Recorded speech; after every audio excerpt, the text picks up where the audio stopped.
하루 동안 쏟아지는 소식 중 중요한 내용만 선별해 방송하는 나라의 TV, 어려운 환경에 처한 나라의 TV 운영을 위해 구독료 후원자가 되어주시길 부탁드리며 방송 시작하겠습니다. 지금 보시는 사진은 나토 참석을 계기로 한미일 3국 정상회담이 5년여 만에 개최됐던 장면인데요. 이날 대통령실은 한미일 안보협력이 복원됐다고 평가했습니다. 윤석열 대통령과 조 바이든 미 대통령, 기시다 후미오 일본 총리는 현지 시간 29일 스페인 마드리드에서 열린 북대서양 조약기구 나토 정상회의를 계기로 만나 북한의 핵미사일 위협에 대응해 삼각 공조를 강화한다는 데 뜻을 같이 했는데요. 지난 5년 동안 그저 북한 대변인 노릇이나 하던 문재인 좌익 정권이 사라지니 국제 외교도 바로 정상화가 되는군요. 또 지금 보시는 사진은 김건희 여사가 현지 시간 29일 스페인 마드리드에서 열린 북대서양 조약기구 정상회의에 동행한 각국 정상 배우자들 대상 프로그램에서 조 바이든 미국 대통령의 부인 질 바이든 여사와 대화하고 있는 장면인데요. 영어 소통이 되다 보니 이런 모습도 화제가 되어 누구랑 비교되기도 하는군요. 그 누구는 굳이 말 안 해도 우리 구독자님께서 더 잘 알고 계시리라 판단합니다. 이번 배우자 프로그램엔 미국과 호주, 벨기에 등 총 16개국에서 바이든 여사의 손녀딸을 포함한 18명이 참여했습니다. 해당 일정을 소화하는 동안 김건희 여사는 나토 정상회의 참가국 정상 배우자들과 문화, 예술 활동 등을 토대로 친교를 다졌습니다. 7월 1일 출범하는 제11대 서울시의회 국민의힘 당선인들이 정치 편향 지적을 끊임없이 받아온 TBS 교통방송의 조례안을 폐지하는 조례를 1호 조례안으로 발의할 예정이라고 29일 밝혔습니다. 그간 서울시로부터 매년 400억 원 규모의 예산을 지원받는 TBS의 예산 지원을 중단하고 교통방송으로서의 기능을 다했다고 보고 교육방송으로 전환한다는 것입니다. 국민의힘 서울시 의원 당선인들은 이날 오후 당선인 총회를 열고 TBS 설립 및 운영에 관한 조례 폐지 조례안을 1호 조례안으로 상정하기로 결정했습니다.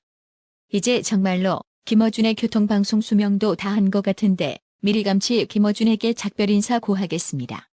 어준아 멀리 안 나간다. 잘 가라. 유족 측이 대통령 기록물 공개에 동의하지 않으면 문재인을 고발하겠다고 압박하고 있는 가운데 도피성 미국으로 출국한 게 아니냐는 의심을 처받고 있는 서해 공무원 피격 사건 처리 과정의 핵심 인물인 서훈 전 국가안보실장이 원칙에 어긋남이 없이 최선을 다했다고 말했는데요. 서훈 이 양반아, 세상의 모든 범죄 혐의자들은 모두 자신의 관점에서 정당하다고 주장한답니다. 그러니 엿같은 소리 말고 좋은 말 할 때 언론 자진 귀국해서 수사당국에 수사받을 준비나 하는 게 좋을 겁니다.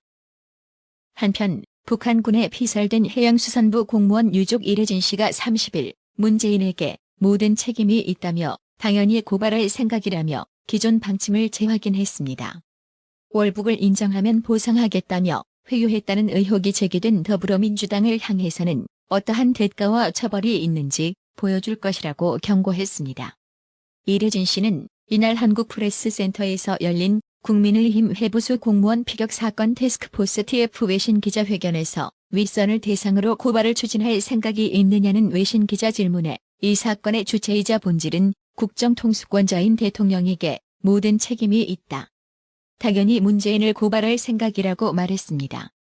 이래진 씨는 또 민주당 의원들이 월북을 인정하면 보상해주겠다고 회유했다면서 당시 상황을 구체적으로 설명하며 민주파리당의 민낯을 국제적으로 까발렸는데요. 오로지 대한민국 주적 북교에게만 우호적인 이 민주당 반동분자 종간 나세기들을 어찌해야만 할까요? 4.15 지방선거에서 국민의힘 소속으로 출마해 당선된 신상준 경기 성남시장직 인수위원회가 30일 인수위 활동 과정에서 파악한 대장동 개발 사업 의혹 등 부적절한 사례 3건에 대해 수사 의뢰키로 했습니다. 인수위는 이날 인수위 사무실에서 열린 민선 8기 성남 비전 기자회견을 통해 이같이 밝혔습니다. 인수위가 수사 의뢰키로 한 사례는 첫째, 대장동 실시 계획 당시 사업 타당성 보고서 누락. 둘째, 성남시의 이메일 자동 삭제 조치. 셋째, 성남FC 부적절한 지출 등 3건입니다. 인수위 관계자는 대장동 실시 계획 인가와 관련해 관련법상 반드시 첨부해야 할 사업 타당성 보고서가 누락됐는데도 인가를 했다며 이는 상당히 의도적인 것이라고 보고 있다고 설명했습니다. 이어 전임 시장이 2016년 정보통신을 담당하는 기구에 공무원들의 이메일이 3년이 지나면 자동으로 삭제토록 하는 조치를 취한 것으로 알려져 있다며 공무원들의 이메일은 정책의 입안부터 종결까지 보존돼야 하는데 이를 삭제토록 한 것은 관련법 위반으로 생각된다고 주장했습니다. 성남FC와 관련해서도 부적절한 지출이 하나 있었는데 지출심의위 회의록에 위원들 이름만 있고 서명이 없었다며 이 지출을 하기 위해서는 시회를 열어야 한다. 업무상 배임이 아닌가 생각한다고 했는데요. 현재 성남시장직 인수위에는 대장동 특혜 의혹을 고발한 이재명 킬러로 불리는 김경률 회계사가 참여해 활동 중입니다. 과연 박지원의 예측이 맞을까요? 박지원은 30일 박성민 국민의힘 당대표 비서실장 사퇴와 관련 진윤 비서실장까지 오늘 사퇴를 해버렸으면 오동입 떨어지면 가을이 온 것을 알아야죠라며 이준석이 벼랑 끝에 몰렸음을 지적했습니다. 박지원은 이날 CBS 라디오 김현정의 뉴스쇼에 출연해 어떻게 됐든 이준석이는 견딜 수 없을 것이라며 이같이 말했습니다. 그러면서 이준석 고사작전이라며 이준석이 참 젊은 청년으로 보수당의 대표가 돼서 정권 교체에 성공했고 지방선거에 압승을 했지만 태양은 둘이 아니에요. 하나예요. 그러면 집권 여당의 대표가 어떤 처신을 해야 되는가 이걸 잘 알았어야 되는데 진윤 비서실장까지 사퇴하고 대통령이 나톡하시면서 권성동 원내대표만 공항에 나오게 하고 이준석이는 못 나오게 하고라며 윤심이 이준석을 떠났음을 지적했습니다. 진행자가 이준석한테 알아서 그만두라는 대통령의 사인처럼 느껴지냐고 묻자 박지원은 저는 그렇게 본다고 답했습니다. 박지원은 그러면서 어떻게 됐든 김철근 정무실장 형사소송법상 종범이라고 하죠. 종범이 징계 처분을 받게 되어 있으면 주범은 유죄되는 거 아니냐고 반문한 뒤 이건 이준석 당신이 알아서 해라, 거취를 결정해라 하는 경고라고 거듭 강조했습니다. 박지원은 이준석의 선택에 대해선 저는 윤리위 전에 관둔다고 본다며 험한 사형 선고를 받고 죽는 것보다 자기 스스로 물러가서 다시 재개하는 방법을 택해야지라고 내다봤습니다.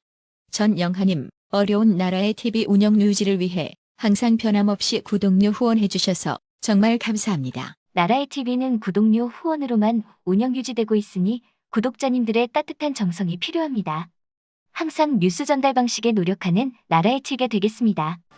구독 그리고 알람 설정, 뉴스 영상 내용이 좋았다면 좋아요를 클릭해주세요.